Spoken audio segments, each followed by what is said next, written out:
Imagine two students, Alex and Ben, who are studying for the same exam.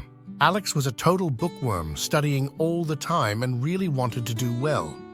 Ben, on the other hand, took a different approach. He studied for limited periods and made time for other activities he enjoyed.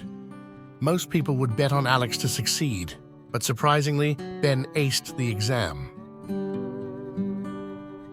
What made the difference? In this video, we'll talk about the 7 key differences in their study techniques that led to Ben's success. So without taking further time, let's start with number 7, approach.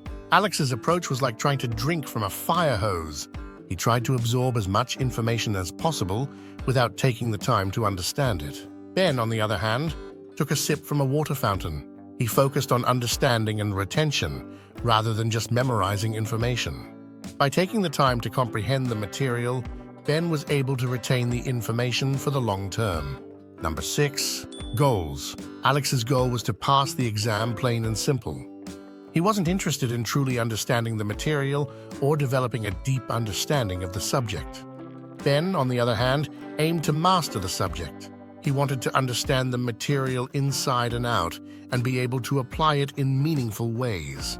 Ben's long-term focus led to a deeper understanding and better retention, as he was motivated to learn for the sake of learning rather than just passing a test. Number 5, time management. Alex studied day and night without taking breaks or giving himself time to relax. He was like a machine, constantly studying without giving his brain time to rest and recover. Ben, on the other hand, managed his time effectively, taking regular breaks to maintain productivity. He recognized that taking breaks was essential to retaining information and avoiding burnout. And it's not just about taking breaks haphazardly, there are techniques to taking breaks effectively. In fact, we've already discussed some of these techniques in another video. We'll provide the video link for you in the description below. Number 4, learning techniques.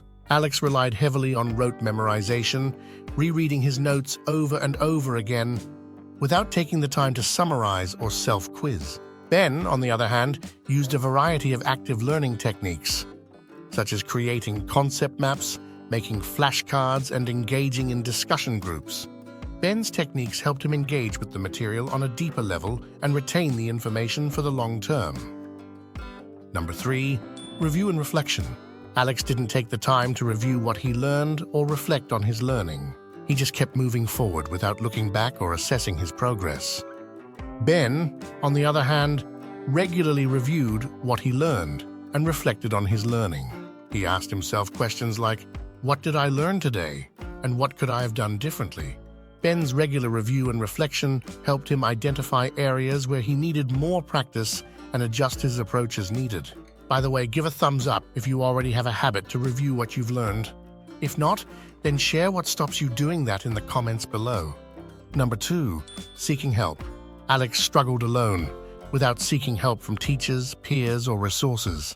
He was like a lone wolf, trying to tackle the material on his own without asking for help when he needed it. Ben, on the other hand, recognized when he needed help and sought it out.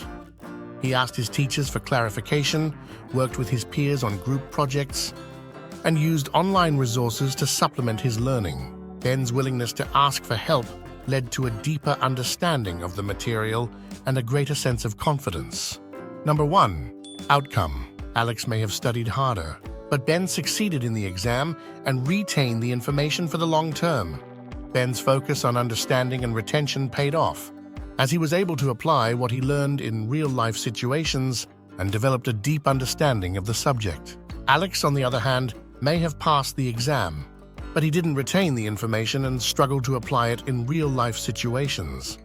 Ben's approach led to a deeper understanding and better retention, while Alex's approach led to short-term memorization and a lack of understanding.